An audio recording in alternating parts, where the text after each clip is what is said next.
siapa bilang pensiun bikin hidup jadi nggak produktif? Kebanyakan di rumah aja mah malah bisa bikin bete, terus kelamaan bengong, kurang gerak, malah bisa bikin sakit-sakitan nih kan? Nah, Bu Lina Rahmania nggak mau tuh kayak gitu. Dari yang tadinya aktif, terus harus diem di rumah aja, males banget ya. Biar tetap produktif, Bu Lina mulai coba-coba bisnis. Tapi ini bukan bisnis buat pensiunan ya. Bos-bos di rumah juga bisa coba karena nggak ada tuh patokan umur untuk memulai bisnis. Halo bos, perkenalkan saya Lina, owner dari Sandra Food. Produk saya adalah bebek bok Mas Yogi dan sambal Haji Lina.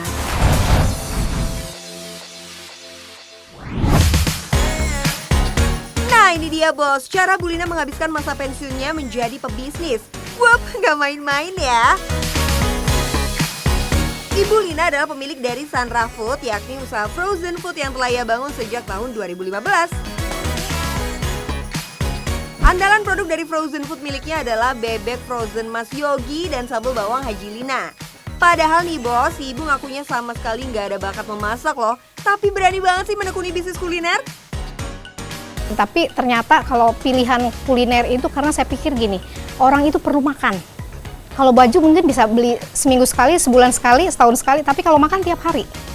Nah kebetulan keluarga saya sudah mulai usaha bebek. Nah itu saya akhirnya mulai dengan bebek goreng. Kemudian saya sambalnya itu karena banyak konsumen yang minta sambalnya dilebihin dong, dibanyakin atau beli sambalnya aja, saya kemas gitu. Alasan ia memilih frozen food sendiri karena dianggap praktis bos. Kebutuhan ibu rumah tangga untuk memasak cepat dan gak ribet menjadi kebutuhan yang disadari Bu Lina sebagai peluang bisnis yang cukup menjanjikan. Maklum aja, bebek frozen dan sambal miliknya bisa tahan selama 1 tahun. Kok bisa awet gitu sih Bu? Boleh dong kita ikut ngintip proses produksinya. Halo bos, sekarang kita berada di rumah produksi Sandra Food. Kita sekarang lagi mengemas produk bebek bok Mas Yogi. Jadi kita jangan khawatir lagi, kami telah memiliki izin edar BPOM MDRI. Jadi untuk kualitas, untuk rasa sudah terjamin. Salah satu cara Ibu Lina meyakinkan konsumen dengan produk frozen miliknya adalah adanya izin BPOM dan adanya sertifikat halal.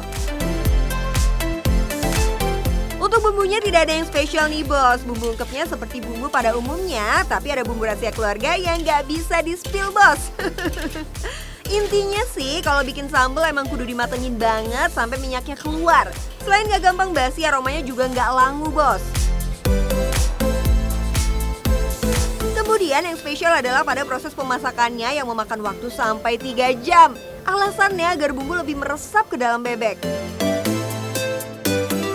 Sekali produksi biasanya bisa 50-70 ekor bebek. Bebeknya ini sendiri didatangkan dari Gunung Sindur Bogor dan Pamulang, Tangerang. Untuk sambal bos, andalannya sih sambal bawang. Bahannya cabai, bawang, dan jeruk nipis. Sederhana banget kan ya? Sekali produksi sih bisa sampai 10-25 kg. 10 kg cabai bisa menghasilkan 110 buah sambal bawang kemasan seperti ini. Meski sambal doang nih bos, tapi Bu Lina sudah mengekspor ke berbagai negara seperti Malaysia, Hong Kong, bahkan ke Jerman. Dan baru-baru ini Ibu Lina akan mengekspor sambalnya ke Australia loh.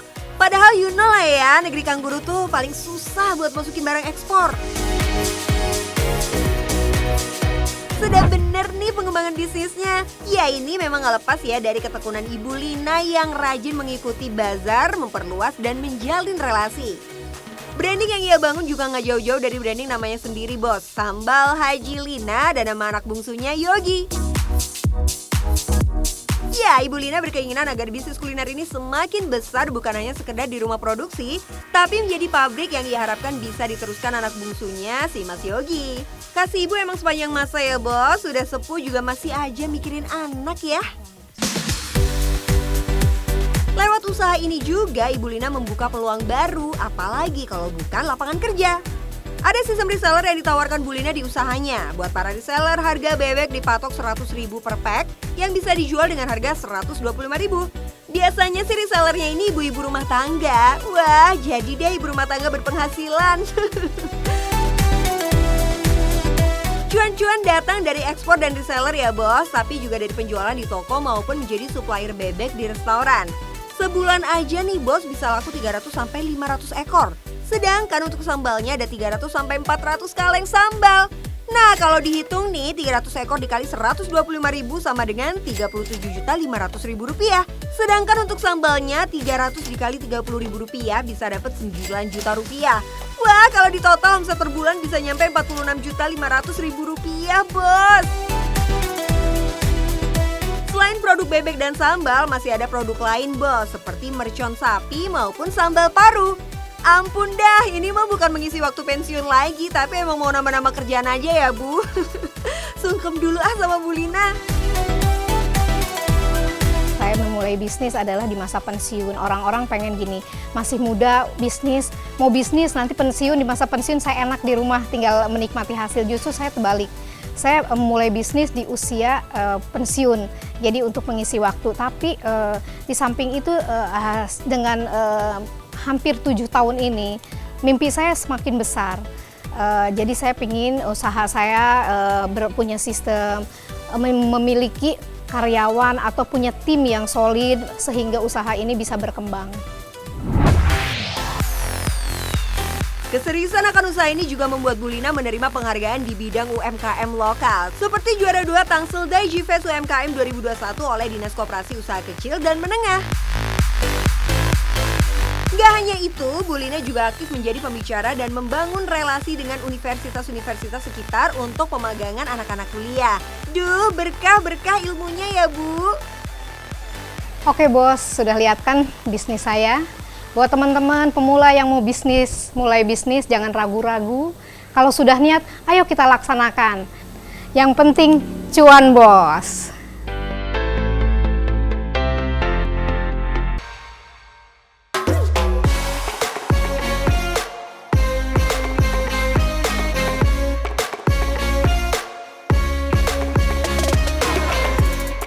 Buat yang bingung mau mulai usaha tapi nggak tahu mau usaha apa, eits jangan galau. Bos bisa aja mulai usaha dari sesuatu yang bos suka.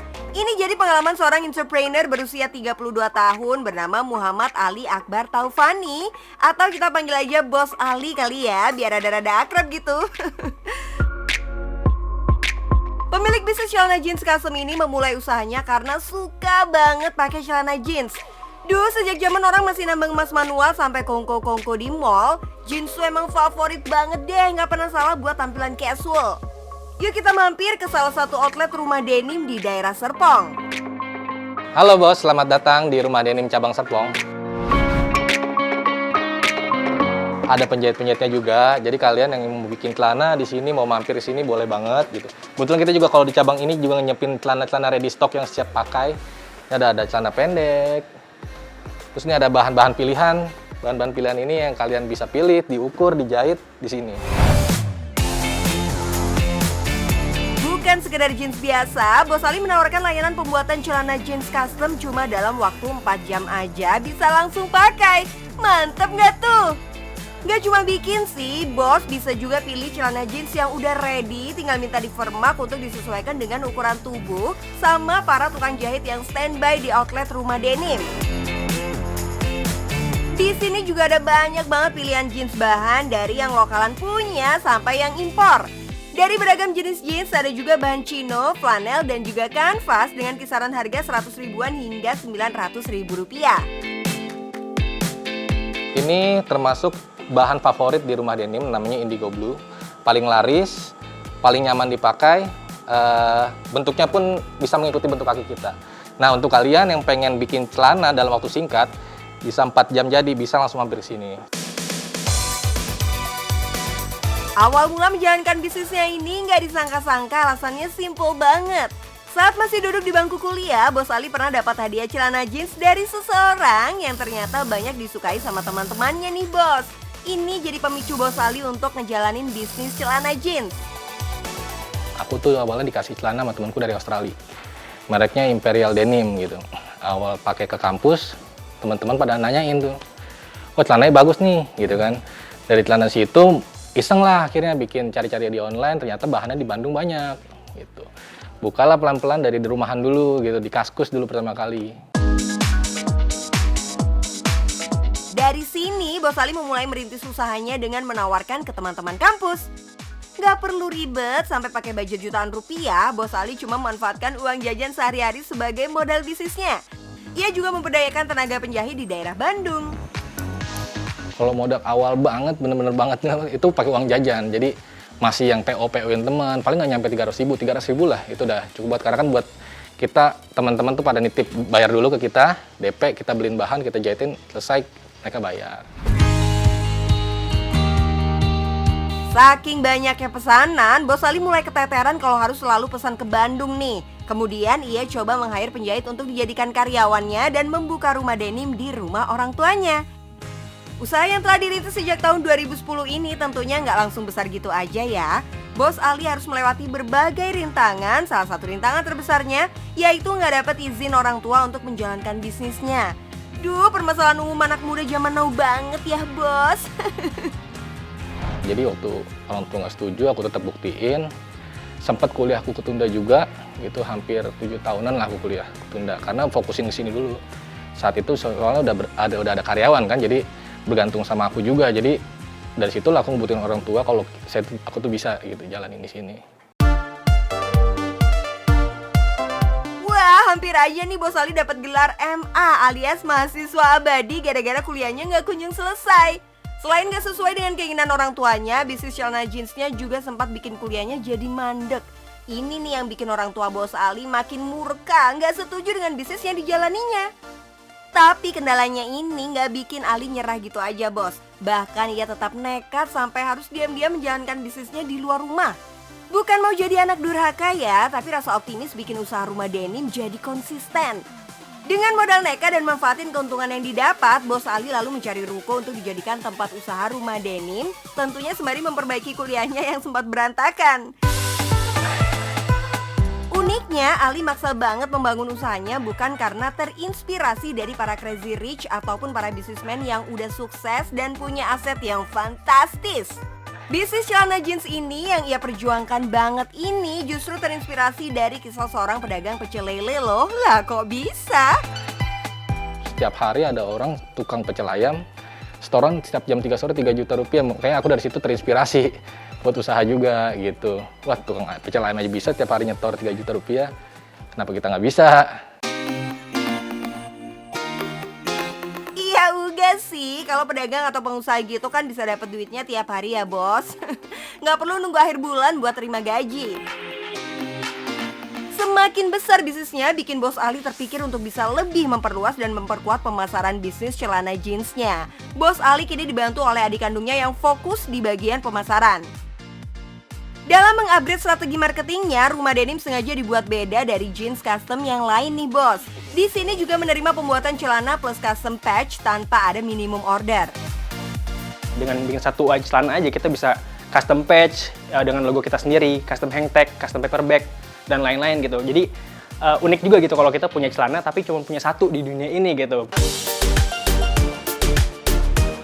Keren juga buat yang bikin ngasih kado gebetan. Bisa nih bikin inisial ataupun nama biar gebetan keingetan terus. Cuma di rumah denim yang punya pelayanan unik buat para customernya. Kita lebih deket sama customer juga yang ngebuat kita itu jadi customer nyaman sehingga dia bisa repeat order dan sebagainya gitu. Atau kita bisa sebut customer intimacy gitu. Kita juga punya garansi 1 tahun sehingga kepuasan pelanggan itu diutamakan sih kayak gitu. Anyway, jadi penasaran nih, kira-kira seberapa cuan sih bisnis celana jeans custom ini? Ya kalau namanya usaha ya, usaha nggak bisa ditentuin sih, maksudnya lumayan lah kalau untuk sebulan mah kita bisa nyampe target 3.000 piece. Kalau mau lebaran atau misalkan mau tahun baru gitu bisa sampai 6.000. Wow, dahsyat banget ya, Bos. Coba deh kalau dihitung-hitung dari harga yang termurah 170.000 dikali jumlah permintaan sebanyak 3.000. Wah, omset per bulannya fantastis ya, Bos. Tapi perlu diingat, Bos, semua didapat bukan dengan cara instan. Ada up and down-nya, yang penting tetap optimis dan juga konsisten dalam menjalankan bisnis. Jadi ada pepatah yang mengatakan, if you never try, you never know. If you never lose, you never learn. Jadi kalau kalian nggak pernah coba, kalian nggak bakal tahu hasilnya seperti apa. Tapi kalau kalian juga nggak pernah gagal, kan nggak bakal pernah belajar. Jadi yang penting Cuan bos.